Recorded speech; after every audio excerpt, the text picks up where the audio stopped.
E aí, tudo bem com você? Eu sou o Wellington Calazans, estou de volta aqui para mais um vídeo.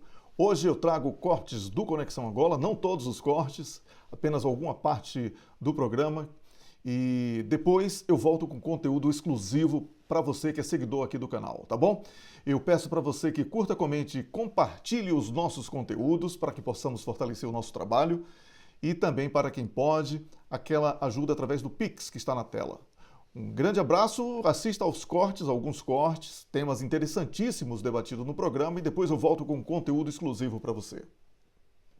O Wellington, volto assim ainda olhando para este mesmo tema, para olharmos aqui para a figura, ou melhor, a influência que o bloco BRICS terá no contexto geopolítico. Um bloco que vai crescendo cada vez mais e atualmente está com a presidência do Brasil, que depois passa para, aliás, está com a presença do Brasil e depois vai então também absorver todos os outros interesses que se querem juntar aos BRICS. Como é que este bloco vai conviver com esta nova realidade e, sobretudo, com a administração do Donald Trump? Trump que já disse que também vai mirar nos BRICS a sua política de taxação económica. Portanto, os países que fazem parte deste bloco vão sofrer com tarifas pesadas para negociar com os Estados Unidos. David, ninguém pode ignorar a força do mercado norte-americano, mas os norte-americanos fizeram a opção de transferência da indústria norte-americana para a Ásia e, com isso, a China cresceu, como sabemos. E hoje não existe mais essa possibilidade de Donald Trump impor sanções. Impor sanções aos países do bloco BRICS seria impor sanções ao próprio povo norte-americano, porque a economia norte-americana é baseada no consumo. Se os preços subirem por causa das taxas prometidas por Donald Trump, o que ele vai conseguir é uma estagflação. Wellington, é para ser que volto, Médio Oriente. O Donald Trump voltou a falar sobre o Médio Oriente, portanto, estamos aqui sempre a insistir em Donald Trump, um presidente eleito que ainda não está em funções na Casa Branca, mas que já está a abrir todo um livro sobre aquilo que são as suas políticas para o mundo com que se quer relacionar. Dá um ultimato ao Hamas para libertar os reféns que ainda tem na faixa de Gaza até o dia 20 de março, porque senão aquela região vai se tornar num inferno. Não sei se a faixa de Gaza pode se tornar em algo pior daquilo que a gente conhece hoje. Entretanto, a nível da chefia, estrutura política, melhor, Hamas e Israel dizem que continuam as negociações no Catar para um cessar-fogo naquela região e a troca de reféns por prisioneiros, uma posição também defendida por Antony Blinken, que diz que o acordo está muito próximo de ser concluído e está bastante otimista. Entretanto, na Síria, a situação vai caminhando a vários passos, vai-se tentando criar uma autoridade política para o país com algumas pastas ministeriais já conformadas e confirmadas e vão tentando trabalhar, ao mesmo tempo que em algumas regiões que estão fora do controlo desta pertença à autoridade política, se registram vários confrontos e o país a ser como que retalhado. Olha, David Temudo, nós temos que ver aí que desde o dia 7 de outubro de 2023, foi intensificada, né, uma ação de Israel contra a Palestina que já dura praticamente 80 anos. Né? Então, aquele marco que tentaram impor do dia 7 de outubro de 2023 como um início do conflito, ele é apenas o marco de uma nova tentativa de Israel de se apossar de territórios no Médio Oriente. Aproximadamente 250 pessoas foram sequestradas durante aquela operação chamada Tempestade de Al-Aqsa, que foi uma operação de retaliação do Hamas. No entanto, já há provas contundentes de que boa parte das mortes provocadas ali foram mortes provocadas pelas forças de Israel contra o próprio povo, e isso foi utilizado como ferramenta de propaganda para justificar o início de toda essa operação de genocídio na Palestina. Em novembro, 105 prisioneiros foram libertados durante uma trégua.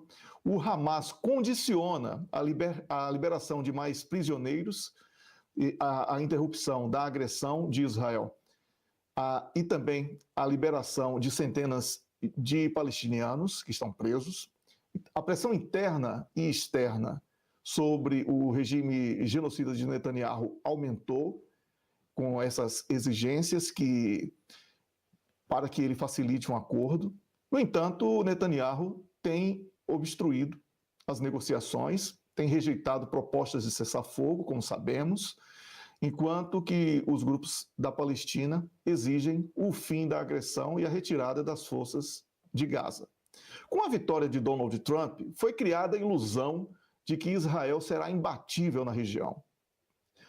Arrogância e messianismo cegam as autoridades dos dois países e impedem que os sinais dados pelos iranianos e até mesmo pelos Houthis do Iêmen tenham sido sinais claros de superioridade militar.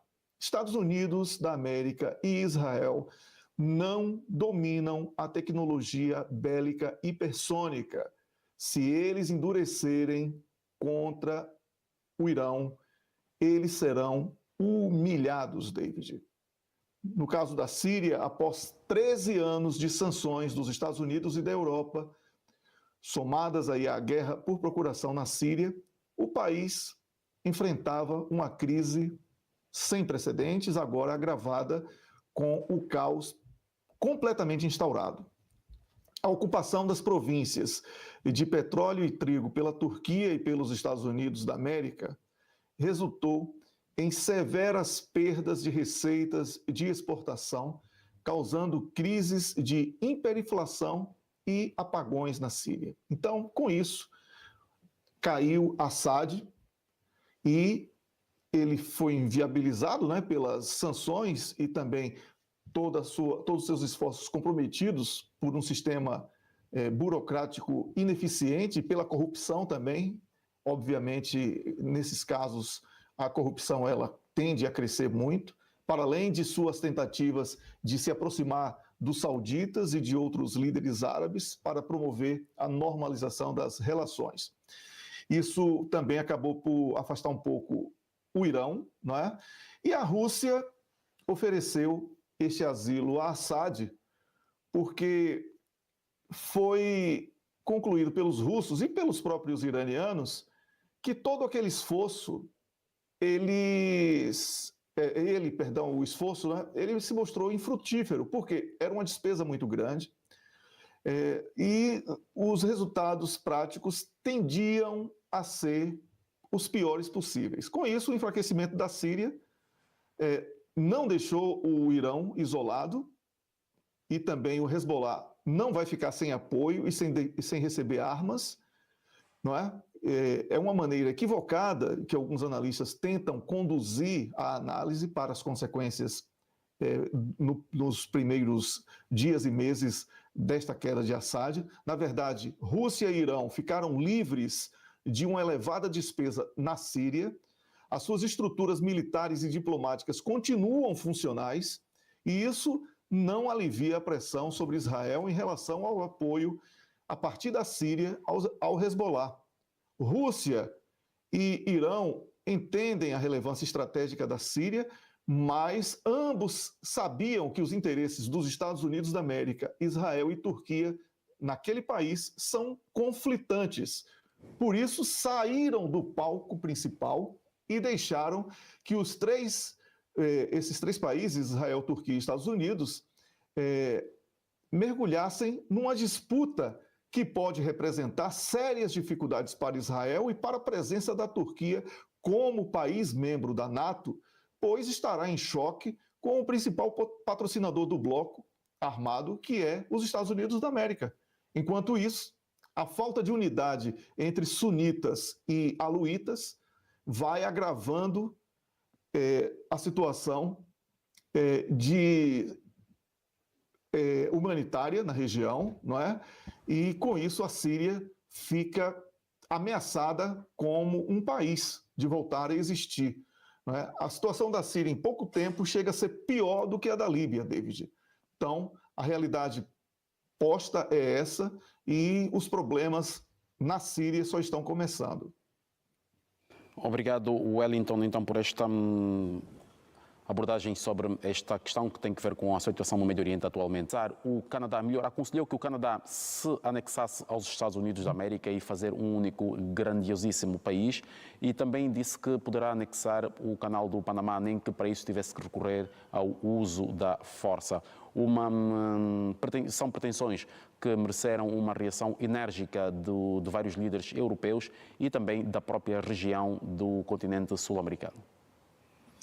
Exatamente isso, David. Fizemos um esboço até sobre esse tema há pouco, né? Mas são ameaças que elas não têm muitas chances de consolidação. Primeiro, o povo do Canadá não gostaria de perder os seus benefícios, as suas vantagens, cidadãos em relação ao que hoje vemos com os cidadãos dos Estados Unidos da América.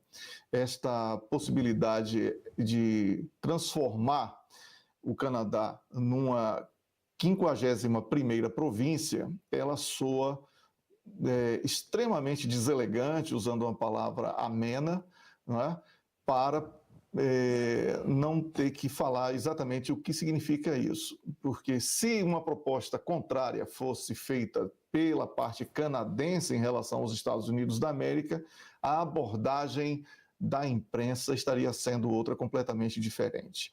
Ocorre que Donald Trump já deve ter sido aconselhado a perceber que as alterações no mapa do globo, elas estão ocorrendo numa velocidade jamais vista, especialmente no caso do leste europeu, quando a Rússia vai conquistando cada vez mais o território ucraniano. Mas não apenas isso. Então, diante da necessidade de ter acesso a minérios que são essenciais às novas tecnologias, Donald Trump pensa nesta possibilidade do Canadá, pensa em sufocar a força da China na América do Sul, pensa em desafiar a Rússia no Ártico através da Groenlândia.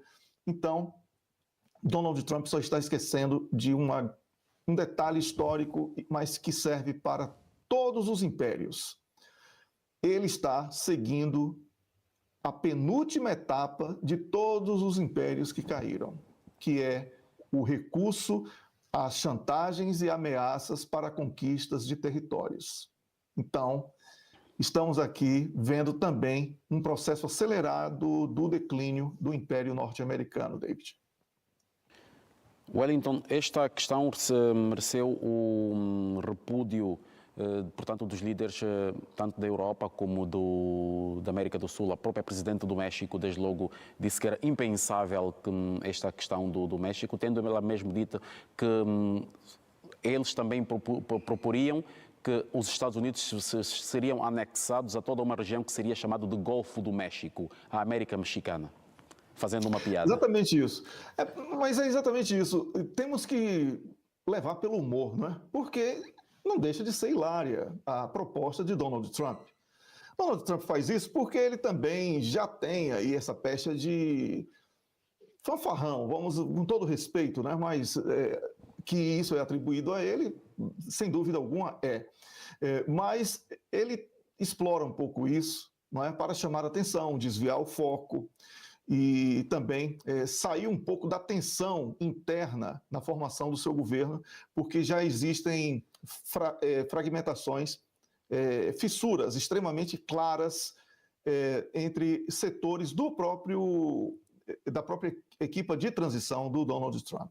Então, um dos casos aí é o próprio Elon Musk, que não tem uma boa relação com outro segmento republicano, que é contra a mão de obra estrangeira nos Estados Unidos da América. Apenas um dos exemplos. Então, Donald Trump explora isso e os políticos dos países como Canadá, México, o próprio Panamá, reagiram, alguns com um pouco mais de veemência, a presidente mexicana, ela soube ser mais bem-humorada na reação, e todos sabem que estas ameaças de Donald Trump são inaplicáveis. Então, não há muito o que seguirmos aqui com o tema, David.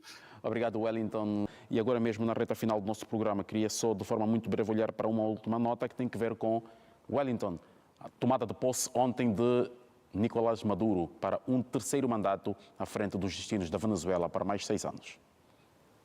O presidente da Venezuela, Nicolás Maduro, tomou posse para um novo mandato, como você falou, isso foi ontem, e a cerimônia ocorreu na Assembleia Nacional de Caracas, onde Maduro fez um juramento sobre uma cópia da Constituição bolivariana, famosa por sua associação com Hugo Chávez, falecido presidente. Para além da faixa presidencial, ele recebeu um colar que mantém as chaves da arca e do sarcófago de Simón Bolívar. No seu discurso, Maduro destacou a presença de delegações internacionais e de movimentos sociais, dando ênfase que a posse é uma conquista do povo da Venezuela. É lamentável que Estados Unidos, União Europeia e alguns países satélites, né, que não têm muito respeito pelas suas soberanias, acabaram por tentar manchar este momento falando sobre o candidato derrotado à presidência da Venezuela, Edmundo González Urrutia, como vencedor e como presidente reconhecido. Ora, sabendo um pouco de quem foi González, não é? Um agente da CIA que atuou entre 1977 e 1984 como assessor da Venezuela em El Salvador, ele tem um histórico de crimes, né, sob orientação do Serviço de Inteligência norte-americano. Então, talvez seja este o interesse norte-americano de tê-lo como presidente, ter um sabujo para a entrega do petróleo venezuelano aos Estados Unidos da América, a maior reserva de petróleo do planeta, assim como foi no caso de Guaidó, que foi quem entregou todo o ouro venezuelano, e era muito ouro, 300 toneladas de ouro, aos ingleses. Então, estamos aqui falando sobre uma nova modalidade de usurpação das riquezas de um país, desta vez através do reconhecimento do candidato derrotado em desrespeito às autoridades eleitorais para o roubo das riquezas daquele país escolhido como alvo. É isso, David. Obrigado, Wellington. Na reta final mesmo do programa, Wellington, se puder em 30 segundos, seu positivo ou negativo da semana. Posso sim. O positivo é a presidente do México questionar a inexistência de norte-americanos no tráfico de drogas, sendo os Estados Unidos o maior consumidor e distribuidor das drogas no mundo. E o negativo é a sabotagem dos esforços de paz na região do leste da República Democrática do Congo. Foi o nosso primeiro tema de debate aqui, algo que é ruim para toda a região, especialmente para Angola. Obrigado, Wellington. Wellington Calazans, muito obrigado pela presença, mas sobretudo pelos comentários aqui deixados, e esperando sempre que a forma como os temas foram abordados tenha sido do agrado do telespectador. Boa noite, Wellington. Até o próximo programa. Boa noite, David. Boa noite, professor Almeida, e a você assistindo ao Conexão Angola. Até a próxima semana. É sempre um prazer estar aqui. Boa noite.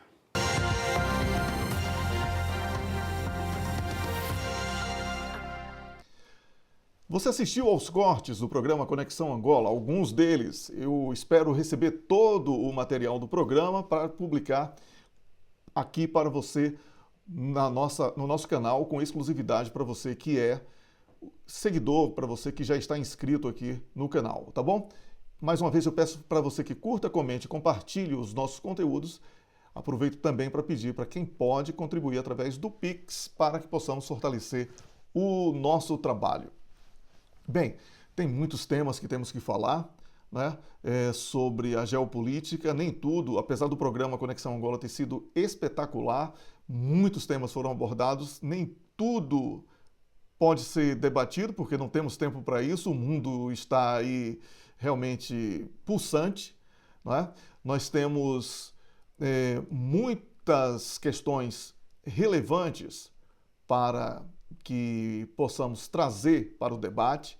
Eu, sobre o tema da Venezuela, não tive muito tempo, lamentavelmente, então vou trazer com exclusividade para você aqui do canal o que eu gostaria de ter dito sobre essa questão da Venezuela, não é? Porque, como sabemos, Maduro tomou posse para o novo mandato de 6 anos, na sexta-feira, dia 10 de janeiro, e após ser declarado vencedor das eleições de 28 de julho, recebendo 51,2% dos votos, e o seu opositor teve aí o reconhecimento de alguns países, inclusive os Estados Unidos da América, um completo desrespeito às autoridades eleitorais da Venezuela. É importante dizer que o González, que foi reconhecido como presidente da Venezuela, ele não apresentou as provas que disse possuir sobre fraude eleitoral, fugiu, não é, para ser uma espécie de Guaidó 2.0. Nunca é demais lembrar que Guaidó ele entregou todo o ouro da Venezuela naquele reconhecimento dele como presidente. Ele entregou todo o ouro aos ingleses. E agora o González vai ter dificuldades de entregar todo o petróleo da Venezuela, porque os militares venezuelanos estão fechados com Nicolás Maduro, e também o Nicolás Maduro tem a proteção da China e da Rússia e também dos iranianos para uma eventual ameaça externa contra os interesses soberanos da Venezuela. Então, este foi um tema. Eu sei que muitas pessoas do Brasil, e isso é o que une bolsonaristas e lulistas no Brasil, petistas, como quer que seja, como quer que chame, nessa falsa disputa do Brasil, ficam falando, você defende ditadura. Bem, se isso é ditadura, é mais difícil ainda acreditar no processo eleitoral brasileiro, na minha opinião. Tá? Então, encerro aqui dizendo isso. Para qualquer um dos lados, que fique muito bem claro isso. Bem, uma outra questão é que essas ameaças de Donald Trump, elas são completamente vazias, impraticáveis, como eu já falei no programa, mas é importante dizer que o Donald Trump, ele precisa de novas guerras, só que ele não vai encontrar eco na Europa, porque os europeus estão exauridos de dívidas e de declínio econômico por causa da situação na Ucrânia. Então, o Estado Profundo dos Estados Unidos da América já definiu que a próxima guerra será no Ártico. E se a NATO, não só os Estados Unidos, resolver mergulhar de cabeça em mais uma guerra através da questão da Groenlândia, né, que Donald Trump promete tomar da Dinamarca, a derrota será humilhante. Eu sugiro a você que você leia um artigo que eu escrevi, A Guerra no Ártico, e é a próxima da lista dos aloprados. Esse texto está no na rede social X, né, que chamamos de X em Angola, com anglicismo, mas é X, o antigo Twitter, e você pode encontrar lá também no meu canal do Telegram, que certamente a Amanda Rabuski vai inserir na descrição ou no chat aqui durante a apresentação deste vídeo. Então, não é nenhuma surpresa que a China e a Rússia não irão permitir que esta posse do Ártico pelos Estados Unidos da América seja facilitada. Então, há aí sim uma previsão de uma possível guerra com bastante risco de uma escalada perigosíssima que pode culminar com a escalada nuclear. Eu também sempre lembro que os norte-americanos já reconhecem a incapacidade de um confronto direto com a Rússia. E pior ainda, a somatória Rússia e China. Isso porque a Rússia domina a tecnologia hipersônica e é um diferencial gigantesco para qualquer pretensão de guerra contra a Rússia ou a China. É importante também destacarmos que Los Angeles está em chamas, revelando aí a fragilidade econômica dos Estados Unidos da América, com os bombeiros nos Estados Unidos da América tentando apagar incêndios em vários vídeos difundidos nas redes sociais, com cones de trânsito pegando em poças d'água no chão. É vergonhoso. É vergonhoso. É esse país que quer ser a potência única do planeta. Enquanto na China houve o desenvolvimento de drones que apagam incêndios. Vocês imaginam aí a discrepância, né, entre o que é a China hoje, na economia e na tecnologia, e os Estados Unidos da América, na comparação apenas entre os dois. Mas, lamentavelmente, muitas pessoas tiveram prejuízos enormes e mortes foram registradas. E este incêndio agora, de maneira muito estranha, também começou em Nova York. Então, vamos esperar para saber o que está acontecendo realmente nos Estados Unidos da América com tanto incêndio, não é? E um outro texto que eu escrevi, a análise é simples, basta entender a União Europeia, Trump, OTAN, BRICS, ou seja, tem que entender de muita coisa. Eu faço logo de cara lá no antigo Twitter, o X, um alerta que o texto não é para duoneuronianos, ou seja, aquelas pessoas que possuem apenas 2 neurônios. O que é que eu quero dizer com isso? Não é um texto de fácil compreensão, é um textão, né? Um texto longo, um artigo longo, onde eu revelo a situação da Europa na sua economia, muito grave, com ênfase para a questão da União Europeia, Alemanha em crise aprofundada, França em crise aprofundada, Itália em crise aprofundada, e a situação nos Estados Unidos da América também promete ficar cada vez pior. Então, o texto eu recomendo absolutamente, espero que a Amanda também disponibilize esse texto que está tanto no Telegram como no Twitter, antigo Twitter, que agora é X, e lá eu falo sobre diversas situações de sonhos de Donald Trump, não é?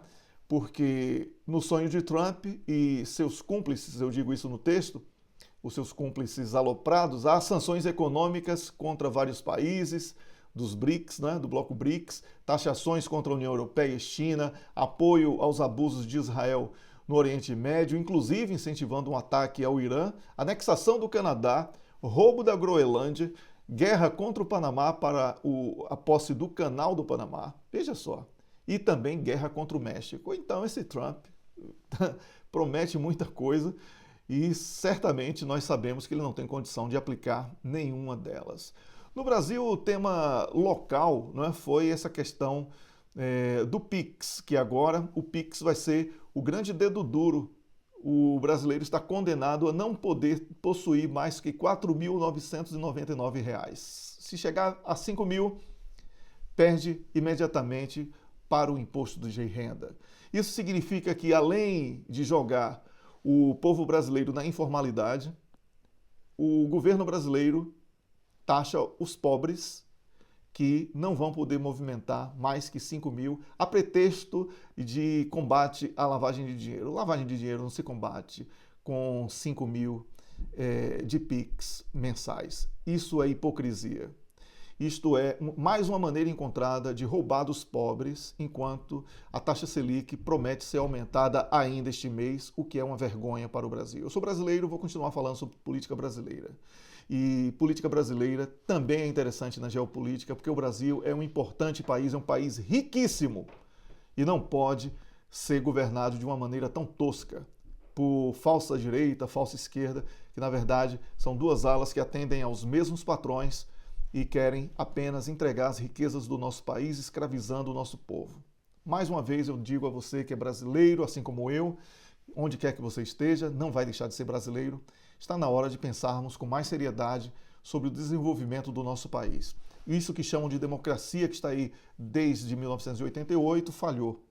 Hoje existem diferentes faces de ditadura no Brasil, através da justiça, através de uma política de opressão, através do enfraquecimento das forças policiais e das forças armadas e priorizando o tráfico e outras facções, inclusive religiosas, perigosíssimas, que lá na frente certamente podem fazer do Brasil uma nova Síria.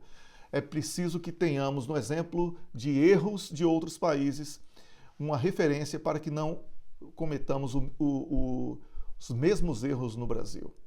É preciso que o Brasil seja um país soberano e o povo brasileiro tenha a consciência política de que é possível que isso aconteça.